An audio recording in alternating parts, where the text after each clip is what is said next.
পারে না। এবার কি হবে? আমার খুব বড় ভুল হয়ে গেছে।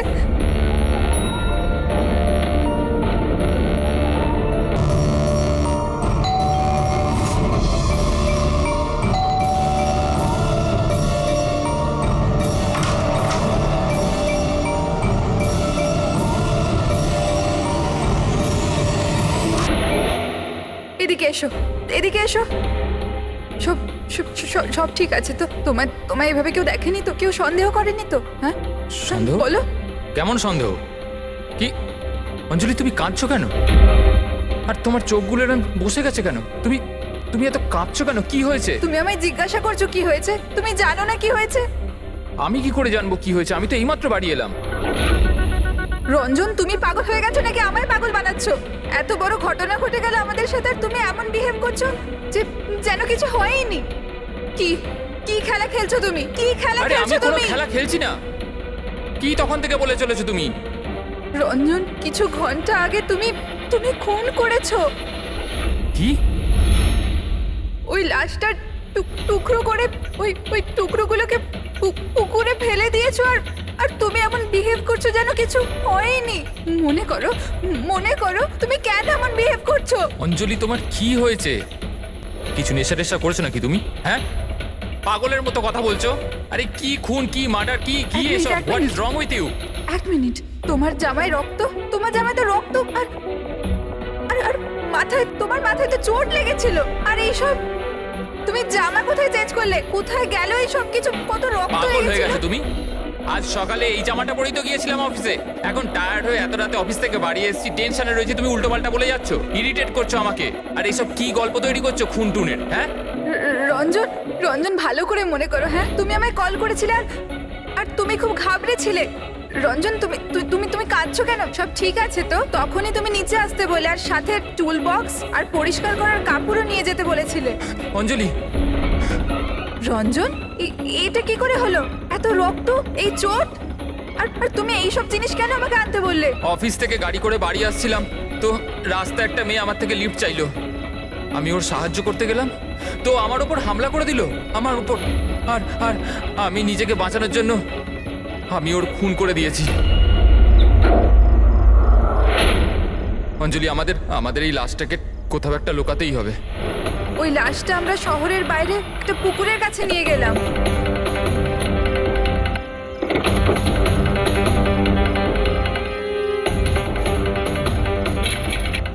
আর সেখানে তুমি বলার পর আমরা লাশটাকে টুকরো টুকরো করেছিলাম, সেগুলো প্লাস্টিক ব্যাগের মধ্যে ঢুকিয়ে আর আর ওই পুকুরে ফেলে দিলাম। আর তারপরে তুমি আমার বাড়িতে ড্রপ করে দিলে আর তুমি বলেছিলে যে তুমি একটু পরেই বাড়ি চলে আসবে। তুমি আমায় এটা বলতে চাইছো যে যাকে আমি চিনতামই না আমি তার খুন করে দিয়েছি? হয় তুমি স্বপ্ন দেখছো, নয়তো তোমার মাথায় কিছু একটা চলছে, সেটা আমি জানি না। আর যদি তোমার কথায় একটু সত্যতা থাকে, can you prove it? I will.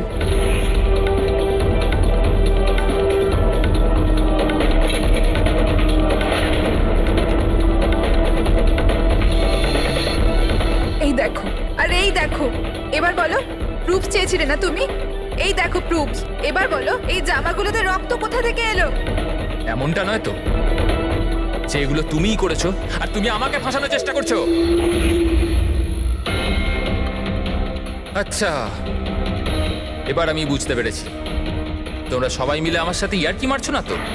ওখানে অফিসেও আমার কলিগেরা 1 মাস ধরে উল্টো পাল্টা বলেই চলেছে যে আমি তোকে ওখানে দেখেছি, আমি তোকে এখানে দেখেছি।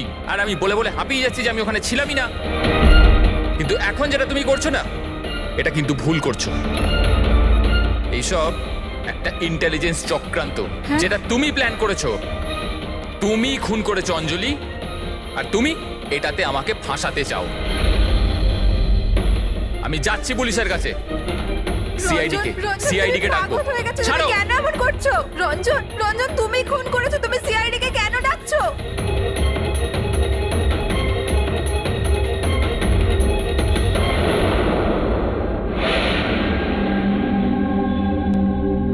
তার মানে আপনি বলতে চাইছেন যে আপনি আপনার স্বামী মানে এনার সাথে মিলে একটা মেয়ের লাশ এই শহরের বাইরে মানে একটা লেকে ফেলেছেন?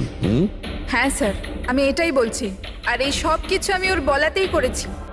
কিন্তু আপনার স্বামী তো বলছেন ইনি কিছু জানেনই না। ইনফ্যাক্ট উনি আমাদের এখানে ডেকেছেন। স্যার এই মহিলা সব উল্টোপাল্টা বলছে, আমাকে ফাঁসানোর চক্রান্ত হচ্ছে আর এও তাতে জড়িত। উল্টোপাল্টা আমি নয়, উল্টোপাল্টা এ বলছে। প্রথমে নিজের দোষ ঢাকার জন্য আমাকে দিয়ে এই সব কিছু করিয়েছে, আর এখন নিজেই না বলছে। স্যার আমি আপনাকে সত্যি কথা বলছি, আমি বলেছিলাম না যে আমার হ্যাঁ ওই একই রকম দেখতে লোকের কথা, যে আপনার বন্ধু অ্যালেক্সরা আপনার মতো দেখতে লোকের সঙ্গে দেখা করছে, কিন্তু এটা মনে হচ্ছে না যে আপনার এই গল্পটা সত্যি কম আর কাল্পনিক বেশি লাগছে। স্যার এই লোকটা আপনাদের মিথ্যে বলছে, আমি সত্যি বলছি। ইনফ্যাক্ট আপনারা তো জানেনও না যে কি হয়েছিল। এমন কি হয়েছে? স্যার রঞ্জন আমাকে টুল বক্স আর একটা কাপড় নিয়ে নিচে পার্কিং এ ডেকেছিল, আর ওখানেও আমাকে বললো যে ও একটা মেয়েকে খুন করে ফেলেছে। সেখানে আমরা লাশের টুকরো করে জলে ফেলে দিয়েছিলাম। স্যার প্লিজ আমায় বিশ্বাস করুন স্যার, একই রকম দেখতে একটা লোক এরকম করছে, আর না হলে সবাই মিলে চক্রান্ত করছে যেটাতে আমাকে ফাঁসানো হচ্ছে। এক মিনিট, এক সময়ের জন্য চুপ থাকুন, আর আপনি আপনার গাড়ির চাবিটা দিন এক্ষুনি, এই মুহূর্তে। আর এখান থেকে লেকে যাব। একবার এই এভিডেন্সগুলো ফরেন্সিক ল্যাবে যাক, তাহলেই আমরা জেনে যাব যে আপনাদের দুজনের মধ্যে কে সত্যি বলছে আর কে মিথ্যে বলছে।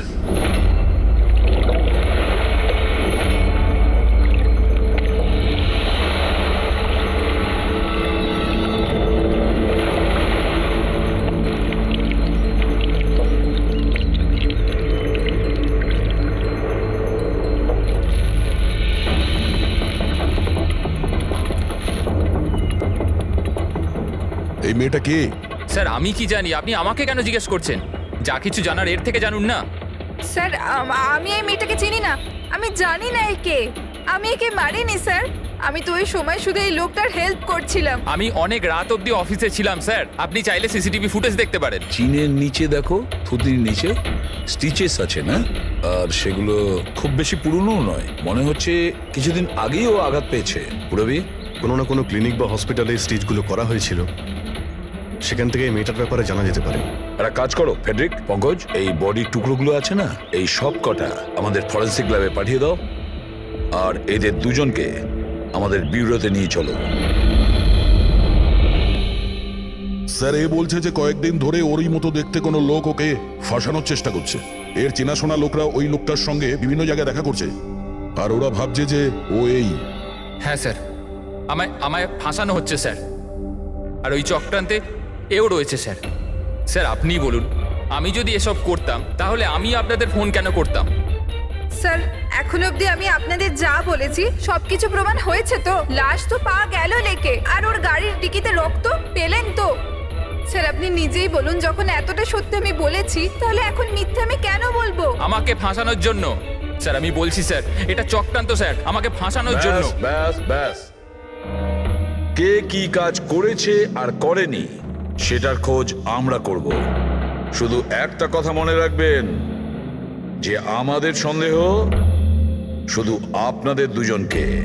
বাট স্যার আমি কিচ্ছু করিনি, আমি নির্দোষ। আমি হতে পারে হয়তো আপনি খুন করেননি, কিন্তু লাশকে টুকরো টুকরো করে লেকে ফেলে দেওয়া এটাও কিন্তু বড় অপরাধ, বুঝেছেন আপনি? স্যার সিসিটিভি ফুটেজ পেয়ে গেছি।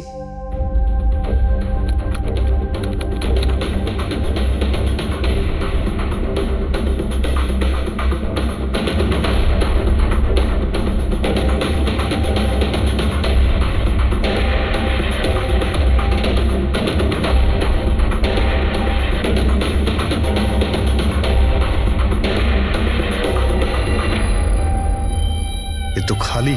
কিন্তু স্যার আমি সত্যি কথা বলছি, আমায় বিশ্বাস করুন, আমি ছিলাম অফিসে। আমি বুঝতে পারছি না কেন আমায় দেখা যাচ্ছে না স্যার। মিস্টার রঞ্জন, আইন বিশ্বাসের ওপর চলে না, প্রমাণ চাই। আপনার অফিসের যে ফুটেজ সেটা সবার সামনে, আপনি ওখানে নেই, তার মানে এটাই হচ্ছে যে আপনার মিসেস যেটা বলছে সেটাই সত্যি। না না স্যার, আমি সত্যি কথা বলছি স্যার, আমি অফিসেই ছিলাম। আমি বুঝতে পারছি না যেটা কিভাবে হলো। হ্যাঁ, কিন্তু আপনার অফিস ফাঁকা দেখাচ্ছে কেন? স্যার রঞ্জন এই কোম্পানির সিইও, এই ফ্লোরে শুধু ওই থাকে, ও ছাড়া একজন পিয়নও আছে, সে সেদিনকে ছুটিতে ছিল। আচ্ছা, রঞ্জন বাবু ঠিক ওই দিনেই আপনার পিয়ন অ্যাবসেন্ট কেন? স্যার আমি সত্যি বলছি স্যার, আমি অফিসে ছিলাম। মিস্টার রঞ্জন, নিজেকে নিরপরাধী প্রমাণ করবার জন্য কোনো রকম প্রমাণ আপনার কাছে নেই, বুঝেছেন? আরে কুন্দন, ভালো হয়েছে তুই এসে গেছিস ভাই। এরা বলছে যে আমি কারো খুন করেছি। আরে আমি কাউকে কিভাবে মারতে পারি বল না, বোঝা না ভাই। এ করতে পারে না স্যার। স্যার এর জীবনে একটা মাছি পর্যন্ত মারেনি। হ্যাঁ এটা ঠিক যে ও মাঝে মাঝে খুব রেগে যায়, রাগকে কন্ট্রোল করতে পারে না। হ্যাঁ স্যার, অনেক দিন ধরে চিকিৎসা চলছে ওর, ওষুধপত্রও খান রঞ্জন দাদা, কিন্তু কখনো কখনো যদি ওষুধ খেতে ভুলে যায় তাহলে নিজেকে সামলাতে পারেন না। এই কথাটা তুমি আমাদের কেন বলনি? স্যার আমি ওই শুধু আপনাকে নয়, কাউকেই হয়তো বলেনি কথা। আমার ক্ষমতা চলতো তো তার এই বিয়েটা হতেই দিতাম না। আমি তো আমার মেয়ের কাছে হেরে বসে আছি। এই লোকটা তো একটা সাইকো সাইকো। এই রঞ্জন একজন মানসিক রোগী। এর পার্সোনালিটি ডিসঅর্ডার আছে। এর মাথা তো সেটাই মনে রাখে যেটা ও মনে রাখতে চায়, বাকি সমস্ত কথা তো এ ভুলে যায়। হতেই পারে স্যার যে খুনটা এই করেছে আর ভুলে গেছে। ব্যাপারটা হচ্ছে যে আমি আগে অসুস্থ ছিলাম, কিন্তু তারপর আমি ঠিক হয়ে গেছিলাম। আপনি এরম কেন বলছেন? কুন্দন কুন্দন তুই বল, আমি সত্যি বলছি কিনা। বৌদি আপনি বলুন না, আরে তুমিই বলো না। আপনারা আমায় এভাবে কেন দেখছেন? আরে আমি সাইকো নই, আমি অসুস্থ নই, কোনো মানসিক রোগ নেই আমার, একদম ঠিক আছি আমি। আরে বলো না বলো না। ব্যাস অনেক হয়েছে। এটা তোমার বাড়ি নয়, ব্যুরো। এই নাটক এখানে চলবে না। একটা কাজ করো, পাশের ঘরে গিয়ে এনাদের বসাও। যান। ওই দিকটা যান যান। সমস্ত প্রমাণ ওই রঞ্জনের বিরুদ্ধে, আর তাছাড়াও ওর আচরণটা ঠিক নেই। কিন্তু বুঝে উঠতে পারছি না, জানি না কেন আবার এই ব্যাপারটা এড়িয়েও যেতে পারছি না। ও বারবার আমাদেরকে বলছে যে অফিসের সিসিটিভি ফুটেজটা চেক করুন। আমি অফিসে ছিলাম। এতটা জোর দিয়ে কেউ বলতে পারে না। আরও একটা ব্যাপার স্যার, ফোন ওই করেছিল। কোনো খুনি এরকম কেন করবে? আর স্যার ওই ডিসোসিয়েটিভ পার্সোনালিটি ডিসঅর্ডার, হয়তো খুনটা করেছে আর তারপর ভুলে গেছে। এই রোগটাতে এরকমই হয় স্যার। হতে পারে, এটা হতেই পারে। একটা কাজ করি আমরা, এই যে সিসিটিভি ফুটেজ আছে না, এটাকে ল্যাবে পাঠাই, চেক করিয়ে দেখি এই ফুটেজটা কেউ কোনোভাবে এডিট করে চেঞ্জ করেছে কিনা। আর স্যার ওই একই রকম দেখতে ব্যাপারটা। ও এটা বলছে যে ওর বন্ধুরা ওর মতো দেখতে লোকটাকে দেখেছে, আর ওই লোকটা ওর বন্ধুগুলোকে চিনতেও পারেনি। চলো ওর বন্ধুদের সাথে কথা বলি, জিজ্ঞাসাবাদ করি, জেরা করি, তারপর দেখি ওদের কথায় কতটা সত্যি আছে। স্যার হতে পারে এই চৈতালি আর কুন্দন রঞ্জনের শুভাকাঙ্ক্ষী হওয়ার চেষ্টা করছে, হয়তো তা নয়। আর এদিকে শায়লা, উনি তো চানই এই দোষটা রঞ্জনের ওপর আসুক, যাতে ওনার মেয়েকে আর এই বিয়েটা করতে না হয়। স্যার স্যার যে মেয়েটা মারা গেছে ওর ফটো হসপিটালের ক্লিনিকে পাঠিয়ে দিয়েছি। ওকে শনাক্ত করা হয়েছে। ওর নাম হলো অনামিকা। দুদিন আগেই ওখানে গেছিল ওর আঘাত দেখাতে।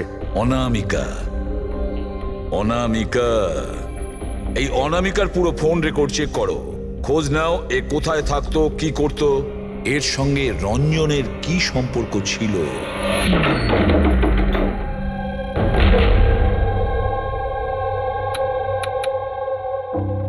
স্যার অনামিকা হসপিটালে এই অ্যাড্রেসটাই দিয়েছিল। এবার কি করি? দেখা যাক, কোনো প্রমাণ নিশ্চয়ই পাবো। একটু আশেপাশে দেখো কোনো প্রতিবেশী আছে কিনা। হ্যাঁ,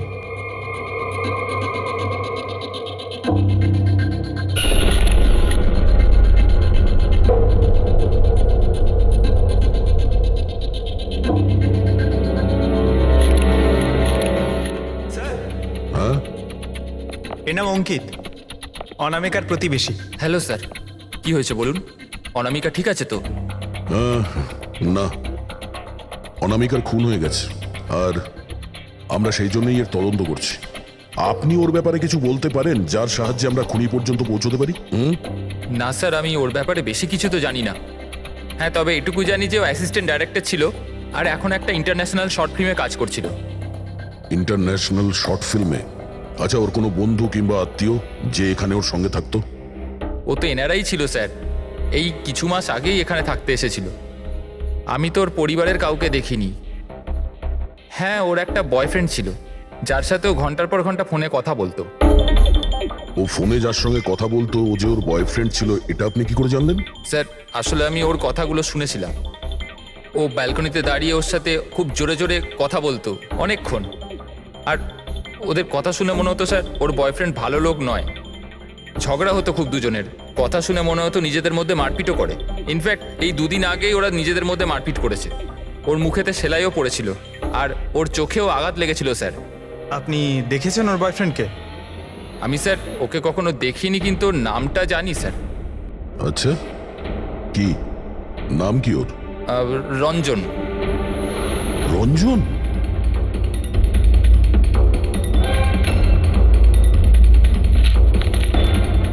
স্যার, হ্যাঁ, এই দেখুন, এই অনামিকার পাসপোর্টে এই বার্সেলোনার ভিসা লাগানো রয়েছে। বার্সেলোনা? এ কি স্পেনে যেতে চাইছিল নাকি? স্যার অনামিকা স্পেন থেকেই এসেছিল স্যার। আমি ওদের কথা শুনেছিলাম। স্যার ও বিরক্ত হয়ে গেছিল রঞ্জনের জন্য, সারা জীবনের জন্য স্পেন ফিরে যেতে চাইছিল। স্যার, আমার মনে হয় ওর খুন রঞ্জনই করেছে। ও চাইতো না যে ও স্পেনে চলে যাক।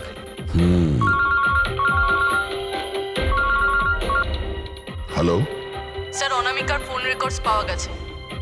একটা নাম্বারে যেটাতে ও সবচেয়ে বেশি কথা বলতো সেটা রঞ্জনের কোম্পানির নামে রেজিস্টার্ড আছে। ও রঞ্জন, একটা কাজ করো, অনামিকার ফোনের শেষ লোকেশনটা কোথায় ছিল সেটা বার করো। এ অনামিকা কাল রাত্রে আপনার হোটেলে ছিল? I am not sure sir, ছিল না? আমার তো মনে হয় না। ঠিক আছে, আমাদের আপনার হোটেলের সিসিটিভি ফুটেজটা চেক করতে হবে। Sure sir.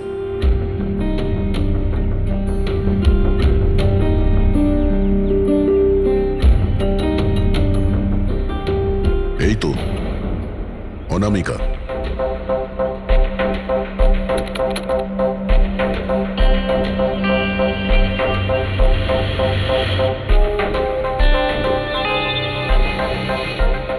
এটা কি ব্যাপার? ও ভেতরে গেল একটা হ্যান্ডব্যাগ নিয়ে আর বাইরে এলো একটা লাগেজ নিয়ে। আর সঙ্গে এই ছেলেটাকে? স্যার ও তো আমাদের বেল বয়। ওয়েল বয় কোথায় আছে এখন? কাল রাত্রে তুমি যখন ওই মেয়েটার লাগেজ নিয়ে বাইরে যাচ্ছিলে তখন ওর জন্য কেউ অপেক্ষা করছিল বাইরে? হ্যাঁ স্যার, একজন লোক তো ছিল, ওর জন্য ওয়েট করছিল। কে ছিল? লম্বা রোগা করে একজন ছিল। লম্বা রোগা করে? এ ছিল ওই লোকটা? স্যার মনে হচ্ছে তো এরকমই ছিল। দেখে তাই মনে হচ্ছিল মানে? স্যার ও দূরে দাঁড়িয়ে ছিল, তাই আমি ঠিকমতো দেখতে পাইনি। ও, তার মানে এই রঞ্জন, ও আমাদের মিথ্যে কথা বলেছে। ও অনামিকাকে আগে থেকেই চিনতো আর শেষবার অনামিকা ওর সাথেই ছিল। রঞ্জন বলছে যে আপনারা ওকে আলাদা আলাদা জায়গাতে দেখেছিলেন, কিন্তু ও বলছে ওখানে ছিলই না। ব্যাপারটা কি বলুন তো?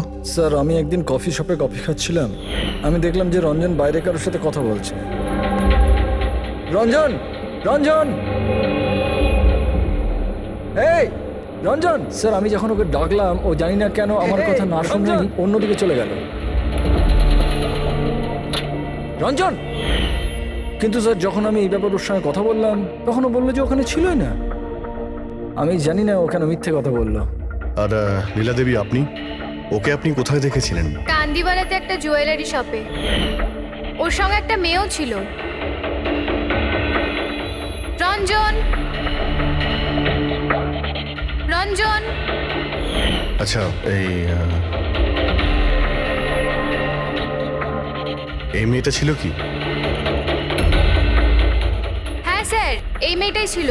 কিন্তু যখন ওর সঙ্গে আমি ফোনে কথা বললাম, বলতে শুরু করলো আমি তো ওখানে ছিলামই না। আর তোমার সঙ্গে কি এটাই ঘটেছে? হ্যাঁ স্যার, ও বাজারেতে আমার সামনে দিয়ে যাচ্ছিল। আমি ওকে হাত দেখালাম, হাই বললাম, মদন রে, কিন্তু ও সরাসরি আমায় ইগনোর করলো, অটোতে বসলো, চলে গেল। এদিকে দেখ ভাই, আমি রঞ্জন, রঞ্জন! ঠিক আছে, thank you very much. Sir এদের কথা শুনে মনে হচ্ছে রঞ্জন ইচ্ছে করে ওদের সামনে এসেছিল আর এরকম বিহেভিয়ার করেছে। কিন্তু অভিজিৎ, কি কারণ হতে পারে? এরকম ব্যবহার কেন রঞ্জন করেছিল? না না না না, কিছু না কিছু গোলমাল তো নিশ্চয়ই আছে অভিজিৎ। যেখানে যেখানে এরা রঞ্জনকে দেখেছে না, দেখি ওখানে কোনো সিসিটিভি ফুটেজ পাওয়া যায় কিনা।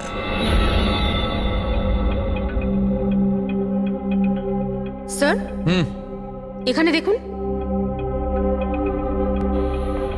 হ্যাঁ সালুকে বস, কি পেলে? এই অস্ত্রের ওপর আর কাপড়ে যে রক্ত পাওয়া গেছে সেটা অনামিকারই। মনে হচ্ছে অঞ্জলি সত্যি বলেছে। এটার ব্যবহার অনামিকাকে খুন করার জন্যে আরো লাশটাকে লুকানোর জন্য করা হয়েছে। আচ্ছা, রঞ্জনের বিরুদ্ধে কোনো প্রমাণ? হ্যাঁ স্যার, রঞ্জনের ফিঙ্গারপ্রিন্টস পাওয়া গেছে। একটা তো এই টুল বক্সে, আর দ্বিতীয়টা গাড়ির ডিক্কিতে, যেখানে অনামিকার রক্তও পাওয়া গিয়েছিল। তার মানে রঞ্জন অঞ্জলির সঙ্গে ছিল। এটা তো খুব সহজ সরল প্রমাণ। অঞ্জলি সত্যি কথা বলা আর রঞ্জনকে খুনি প্রমাণ করা। কিন্তু বস, আরো অনেক কিছু পাওয়া গেছে। কি? স্যার, আমরা একটা বিশেষ ধরনের পলিমার আর সিলিকনের ট্রেসেসও পেয়েছি, যেটা সাধারণত অদ্ভুত ব্যাপার। সিলিকন আর পলিমার, এটা তো সত্যিই অদ্ভুত ব্যাপার। আরো একটা বিশেষ কথা দেখাচ্ছি, এসো। এই কেমিক্যাল বস, এই বিশেষ কেমিক্যালটা আমরা সব জায়গায় পেয়েছি, কাপড়ে, টুল বক্সে, অস্ত্রের উপর, সব জায়গায়। আর এটা ছাড়া এই দেখো, এই কিছু সায়ানাইড, কিছুটা ক্লোরাইড, এইসব কেমিক্যাল। সবচেয়ে বড় কথা হচ্ছে এই যতগুলো কেমিক্যাল আছে এই সিচুয়েশনে এখানে এগুলো থাকাই উচিত নয়। রঞ্জন, এই রঞ্জনের স্বাধীন থাকা চলবে না। রঞ্জনের একা থাকা খুবই। না স্যার, কিন্তু তুমি ওকে অনেক মারধরও করতে। না না, এটা একদম মিথ্যে স্যার, ভুল কথা এগুলো। লোকে আমার নামে বিভিন্ন কথা বলে বেড়ায়, কিন্তু সত্যিটা তো হলো যে আমি কোনো অনামিকাকে চিনি না। আচ্ছা, এই তোমার ক্রেডিট কার্ডের বিলস এগুলো তো চেনো না? এই দেখো, এই অনামিকার বার্সেলোনার ফ্লাইটের টিকিট তোমার ক্রেডিট কার্ড থেকে কেনা হয়েছে।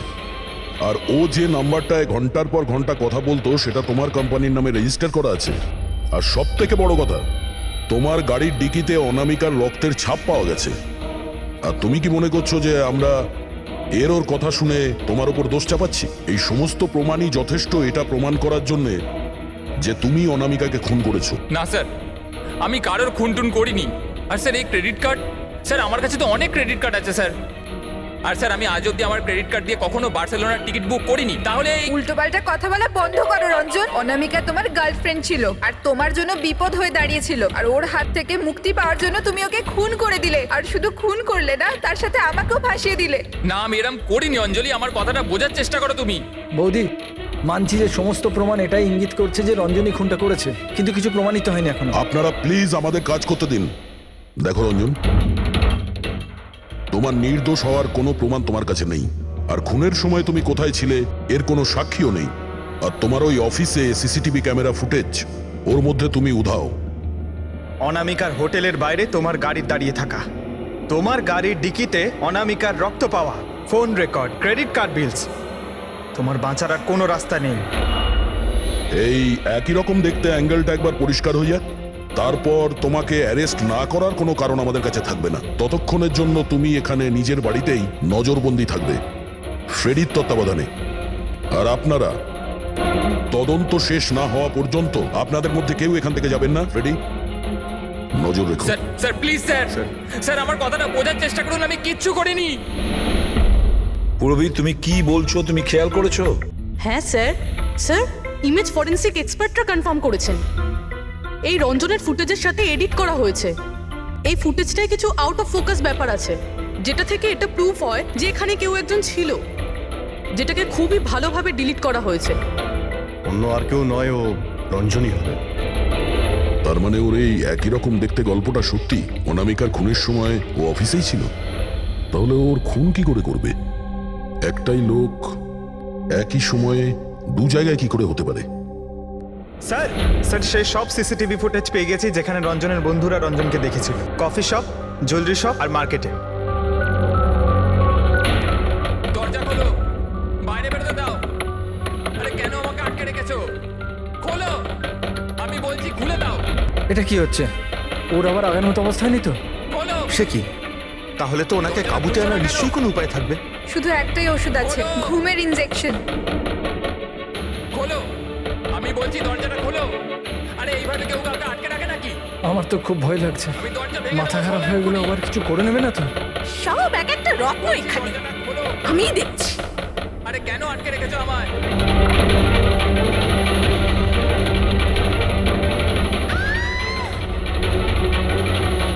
এই রঞ্জন, এই রঞ্জন, রঞ্জন তারাও বলছি।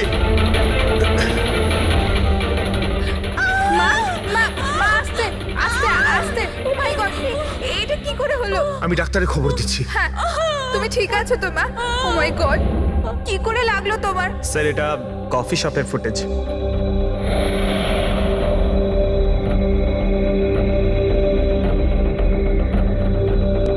স্যার এবার জুয়েলারি শপ।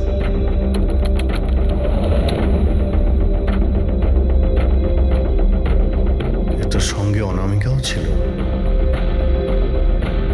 এখনো পর্যন্ত সবকিছু তো নর্মালি লাগছে।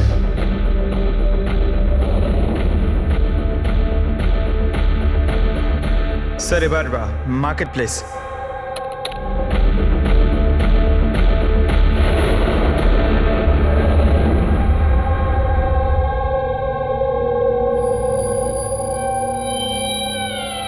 পঙ্কজ, একটু রিওয়াইন্ড করো। হ্যাঁ, আগে ওই রঞ্জনকে জুম করো।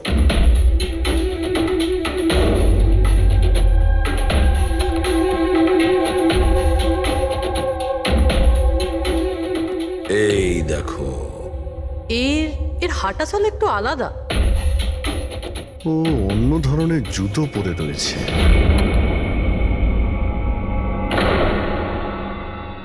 কিন্তু এটা কি? দয়া ওয়াকিং বুট পরেছে, ওয়াকিং বুট। যার পায়ের হাড়ে কোনো প্রবলেম থাকে না, সে ওই ওয়াকিং বুট পরে। কিন্তু রঞ্জনের পা তো একদমই ঠিকঠাক আছে। সেটাই তো, এটা তো হতেই পারে না। তাহলে ও কি?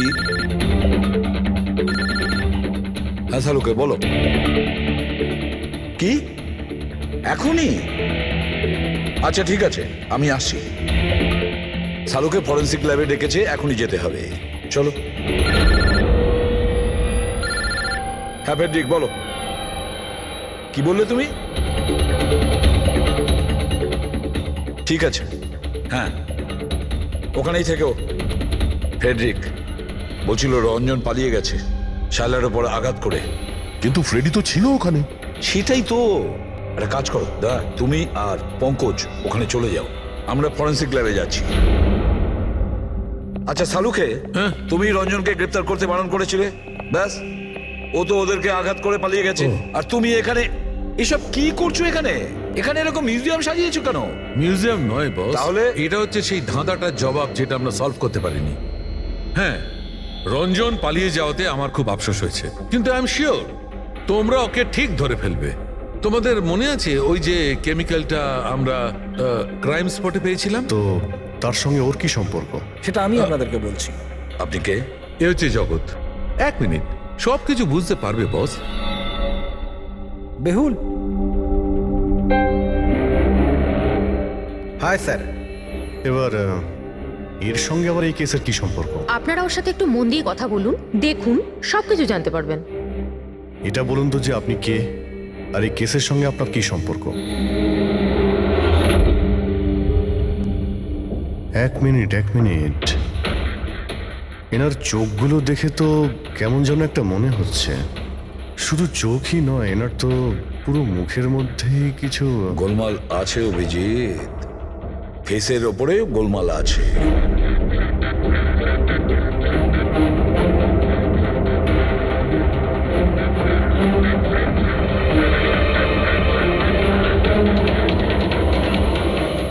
ও থ্যাংক ইউ বেহুল। এটা কি? আমি বলছি বস, ওই কেমিক্যালস যেটা ক্রাইম স্পটে পাওয়া গেছিল, আসলে ওই কেমিক্যালটা এই ধরনের মাস্ক আর নকল রক্ত তৈরি করতে কাজে লাগে। বিশেষ করে এই সিলিকন মাস্ক, যেটা ওই সিনেমাতে ব্যবহার হয়। সব থেকে বড় ব্যাপার হচ্ছে এর মধ্যে চোখের পাতা থাকে না, আর চোখের জন্য এখানে গর্ত একটা থাকে আসল মুখের মতো, যাতে যে এটা পড়বে তার আসল চোখটা এই গর্ত থেকে বেরিয়ে এসে যাতেও দেখতে পায়। আর স্যার, এটাকে বানানো কিন্তু অত সহজ নয়। হাই কোয়ালিটির সিলিকন আর পারদর্শী লোকই এটা বানাতে পারে। লেটেস্ট টেকনিকের জন্য স্যার এটা যে পড়বে তার যে মুখের ভাব সেটাই মাস্কে ফুটে উঠবে। এর থেকে তো একটা কথা পরিষ্কার অভিজিৎ, কেউ রঞ্জনের মতো দেখতে হুবহু একটা মুখোশ বানিয়েছে, একটা মাস্ক বানিয়েছে। রঞ্জনের মতো হাইটের কেউ ওরই মুখের মতো কোনো মাস্ক বানিয়েছিল আর লোকেদের বোকা বানাচ্ছিল। হ্যাঁ, আর সেই জন্যই সবাইকেও দূর থেকে দেখা দিয়েছিল, কারণ যদি কাছে আসতো তাহলে সবাই বুঝে যেত ও কোনো মাস্ক পরে আছে। আর স্যার অঞ্জলি, ও তোর সাথেই ছিল, ওর সাথে কথাও হয়েছে, ওর সাথে লাশটা লুকোনোর চেষ্টা করেছে। ওর মুখে রক্তও লেগেছিল আর ওখানে লাশগুলোকে কাটছিল আর লুকিয়ে রাখার চেষ্টাও করেছিল, তাই হয়তো তাড়াহুড়োতে কোনো খেয়ালই করেনি। আর তাছাড়াও এই যে একই রকম দেখতে না, নিশ্চয়ই ওর পায়ের হাড়ে কোনো প্রবলেম ছিল, তাই ও ওয়াকিং বুট পরেছিল। আর এই মাস্ক তৈরি করাও এত সহজ নয়। স্যার, এই মাস্ক ফিল্ম প্রজেক্টেই কাজে লাগে। ও হ্যাঁ, তবে এটুকু জানি যে ও অ্যাসিস্ট্যান্ট ডাইরেক্টর ছিল আর এখন একটা ইন্টারন্যাশনাল শর্ট ফিল্মে কাজ করছিল।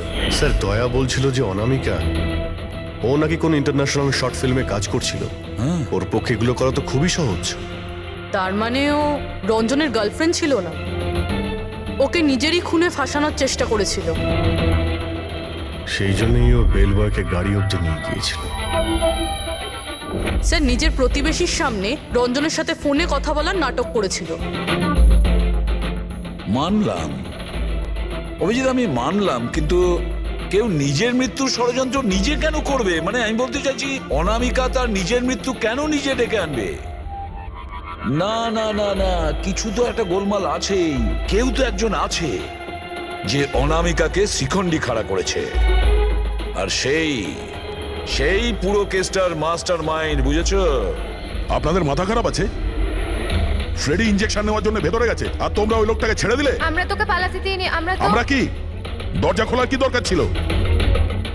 ওই লোকটা যে মানসিক অবস্থা নিয়ে এখান থেকে পালিয়ে গেছে, কে জানে কার সাথে কি করে দেবে। শায়লা দেবীর ওপর হামলা করেই দিয়েছে।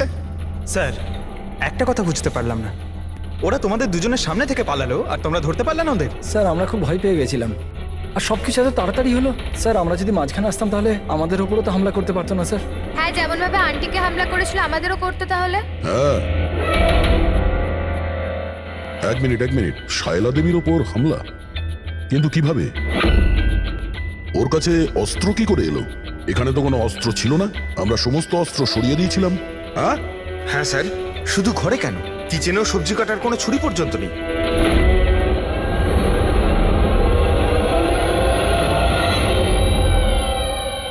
স্যার, এ হলো আমাদের প্রোডাকশন হাউসের মেকআপ আর্টিস্ট, আর স্যার এ মাস্ক বানাতেও এক্সপার্ট।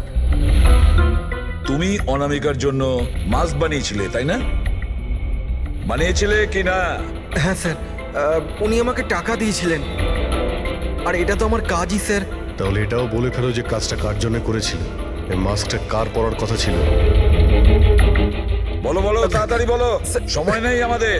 আর হ্যাঁ, যার মুখের তুমি মাস্ক বানাও তার মাপ নেওয়ার দরকার আছে, ম্যাপিং করার দরকার আছে। হ্যাঁ স্যার। কার জন্য বানিয়েছিল ওই মাস্ক? কে ওই মাস্কটা পরতো বলো।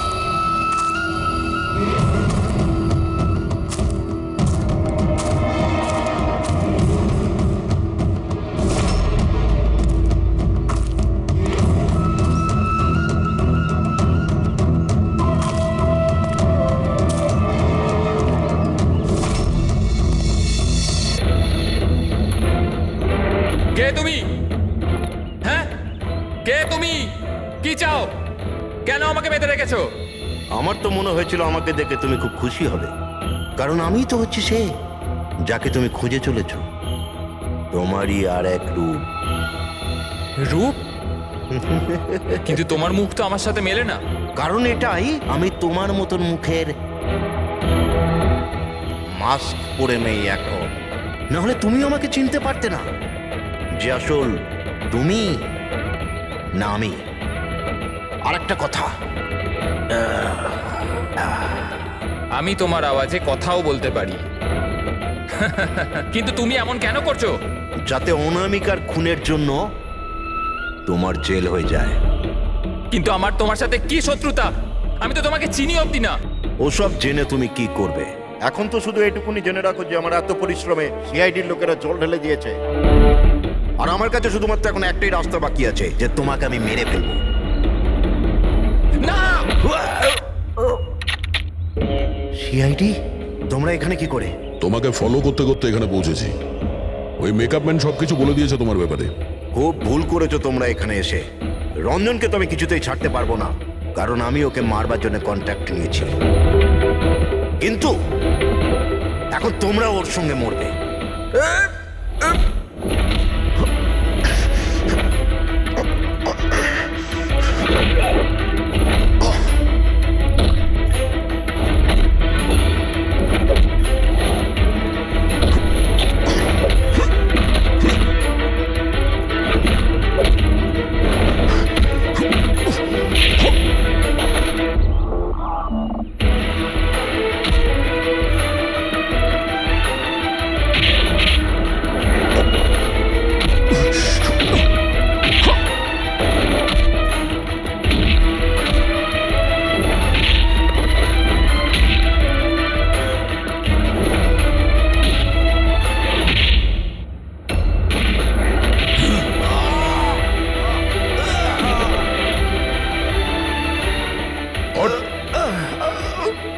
তোকে মারার কন্ট্রাক্ট দিয়েছিল? হ্যাঁ, কে দিয়েছিল? অনামিকা মারা যাওয়ার পরেও তোমাদের প্ল্যান চালু আছে।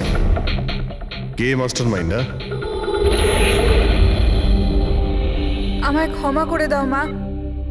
তোমার মতের বিরুদ্ধে গিয়ে বিয়ে করে আমি অনেক বড় ভুল করে ফেলেছি। কখনো ভাবতেও পারেনি যে ও এইসব করতে পারে। রঞ্জন কোথায়? ওকে পেলেন না আপনারা? পাওয়া গেছে রঞ্জনকে। আপনারা সবাই এটা জেনে হয়তো অবাক হবেন যে রঞ্জন নির্দোষ। এটা আপনারা কি বলছেন? খুন রঞ্জনই করেছে? একদম না, রঞ্জন খুন করেনি। খুন করেছে আপনাদের মধ্যেই কেউ একজন। আমরা? কিন্তু আপনি তো জানেন যে এদের সবার উপস্থিতিতেই রঞ্জন আমাকে আঘাত করেছে। কি করে করলো? মানে কোন জিনিস দিয়ে আপনার উপর আক্রমণ করেছিল? আমি বলেছিলাম না যে ও ছুরি দিয়ে আমাকে আঘাত করেছিল। কিন্তু ছুরি তো ছিল না ঘরে, আমরা সমস্ত অস্ত্র সরিয়ে দিয়েছিলাম আগে থেকেই। আপনার এই আঘাত ছুরি দিয়ে নয়, বরং নেইল ফাইল, নখ কাটার জন্য যেটা ব্যবহার করা হয়, আপনার এই আঘাত সেটা থেকে লেগেছে। মনে হচ্ছে উনি এখনো কনফিউজড। কোনো ব্যাপার নয়, ওনাকে আমরা সাহায্য করছি। ফ্রেডি,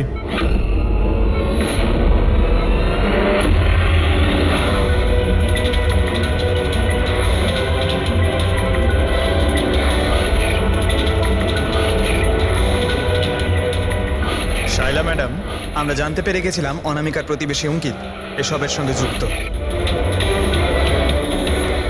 তো এই জন্য আপনি আমায় বাড়ি থেকে তাড়িয়ে দিয়েছিলেন, যাতে আমার কিডন্যাপ করে আপনি আমাকে খুন করতে পারেন। মা, তুমি এই খবরদার, খবরদার যদি আমাকে মা বলে ডেকেছিস তো। মা শব্দের অর্থ কি হয় তোমরা দুজন জানো? স্যার, এ আমার অনিচ্ছা সত্ত্বেও রঞ্জনের সাথে বিয়ে করলো আর আমার সাথে সব সম্পর্ক চিরদিনের মতন ত্যাগ করলো। আর আজ এরা আমার সম্পত্তির অধিকার চাইতে শুরু করেছে। এই সব এই রঞ্জনের কাজ। এই উস্কেছে আমার মেয়েকে, আমার একমাত্র সন্তান, নিজের স্বামীর সঙ্গে মিলে ধীরে ধীরে আমাকে বিষ দিয়ে মারতে শুরু করলো।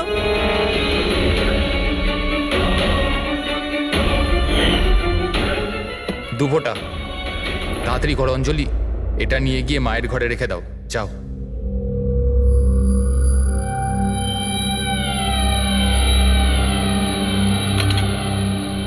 কিন্তু আপনি অনামিকার খুন করলেন কেন? ওর কোনো দোষ ছিল না, কিন্তু আমার কাউকে তো একটা দরকার ছিল এই সব কিছু করার জন্য। কিন্তু আমি এদের দুজনকে শাস্তি দিতে চেয়েছিলাম যে রঞ্জনের ফাঁসি হয়ে যাক আর অঞ্জলির সারা জীবনের মতো জেল। শায়লা দেবী, এদের প্রতি আপনার ঘৃণা আপনাকেও এদেরই মতন অপরাধী বানিয়েছে। এদের দুজনের তো শাস্তি হবেই, আপনার প্রাণ নেওয়ার চেষ্টা করেছে বলে। কিন্তু আপনারও কঠোর থেকে কঠোরতম শাস্তি হবে অনামিকাকে খুন করার অপরাধে।